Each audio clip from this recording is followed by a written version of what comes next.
Yeah, another high-scoring Champions League quarter-final night tonight after yesterday. PSG didn't manage to get the win in Paris tonight. They will head to Barcelona 3-2 down. Good job for PSG that the away goal rule no longer exists after Barca scored 3 tonight in Paris, Thierry. Yeah. At least tonight we got a winner. Last night we had 2 great games, but no winner. And so, might as well, as we were talking about with Jamie, they were great games, but it might as well be a 0-0 because of the away goals. Having said that, tonight we have a winner, and I think they deserve to win. That doesn't mean you're going to go through, because with this man on TV right now, you can never know what can happen on the return leg. But I thought that Barca played really well. Paris Saint-Germain had a response. You thought that maybe Barca was going to collapse. No, they regrouped. And they started to play the way they play, a tiny bit more on the counter because Paris was a bit more dominant.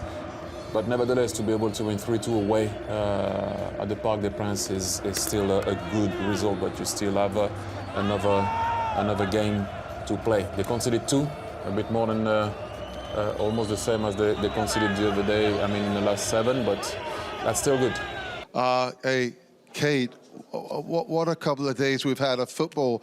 It's 4.5 goals per game. It's what a treat. I don't think there is a better club football tournament in the world, and they can invent whatever they want to do. But this is just, the quality of today again. Both teams played really, really well. It was an absolute joy to be here and watch it. And even though PSG, they lost this game, all players got applauded off the pitch. It was a very, very special night to be here. And the quality, my God, the quality of of all the players that played today. It was really, really big joy for me to watch. OK, it was a fun night, wasn't it? Did you have fun too? Yes. Good. Yes, it was a fun night. I said to you, I like when you have winners, because yesterday, at the end of the very day, it could have been 0-0, both sides. It doesn't change anything because you don't have any goal. The away goal is different. So at least you have winners. So the other team next time is going to have to try to have a goal, more than a goal. Jamie's dying for the camera to come back on him whilst he's making fun of Thierry. I love He that. actually is having fun. It's actually better when Liverpool is not in a I don't have to worry. He behaves, Yes. he's a bit more The worry starts relaxed, tomorrow. There's less screaming. Yep. That was actually enjoyable. CBS do.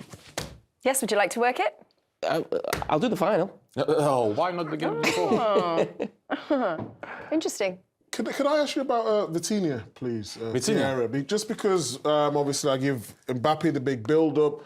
Wasn't really his night tonight. We know the quality that he has. But you mentioned off-camera that Vitinha is someone who's really been performing. He's been really good recently. His passing accuracy tonight was 99%. I really saw that. Usually a defender can have that because you're less often gonna miss a pass, but he's been outstanding for Paris Saint-Germain recently. He's been putting the team on his back. It's just recent. It's early doors, not a lot of games, but as you can see now, he goes and participates. He scored against Marseille the other day away at the Velodrome. He scores again tonight. He's enjoying his football. Do we now consider Barcelona the favourites? Obviously, we heard Peter ask. Well, your favourites, you got them to win the competition. Oh, no, to the final. No, to sir, the final. I've got Manchester City to win the competition. I got them in my brackets. Yeah, I think Barcelona. I think they're an excellent team. So you mean How many you views went did you against Mbappe? How many views? You went against Mbappe? Yeah, I went against Mbappe. I'm sorry. I really am sorry. But I just think Barcelona are a better team. The only good thing about PSG going out is it means you won't have to do another Mbappe piece before in the semi-final. What the... No, the analysis. Oh, OK. You had enough of it? Yeah. Oh. We're going to break down a little bit more detail that game between Barcelona and PSG. 3-2 the final score. Thierry's going to break down for us, or Thierry and Jamie better said, sorry, are going to break down for us the winning goal for Barcelona. Yes, it's a horrible situation. I've been in that position, being the zonal man. And at times, Jamie, I'm sure you went man marking. Warren's Henry that you're going to see here is going to end up being with Christensen that's going to score. I want to talk about this man, the zonal man. At times, you get attracted by the ball. You're going to see, and we're going to stop it. We're going to stop it later on. But that's the angle that we're not going to use. That's the angle we're going to use. I'm going to pause it. What you see here, those are the guys man marking. Man marking, man marking.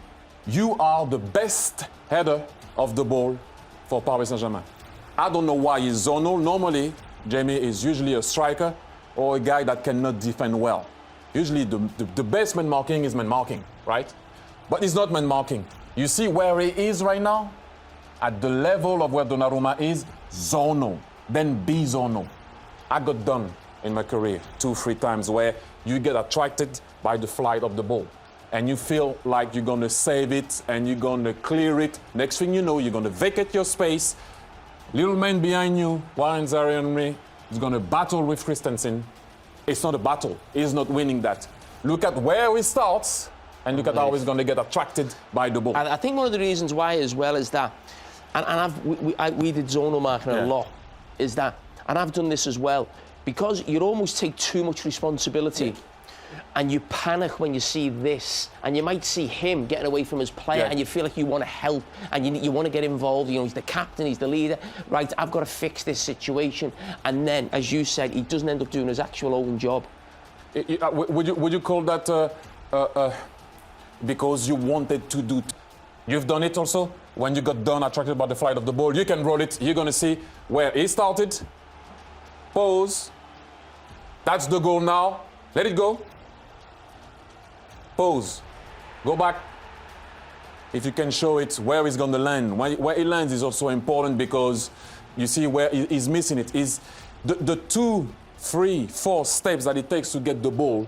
If he stays and he's be a bit more patient and stay in the zone where he's supposed to be, he will have saved it. Well, if that's the goal, he's the middleman in the zone, and you said, where did he stop?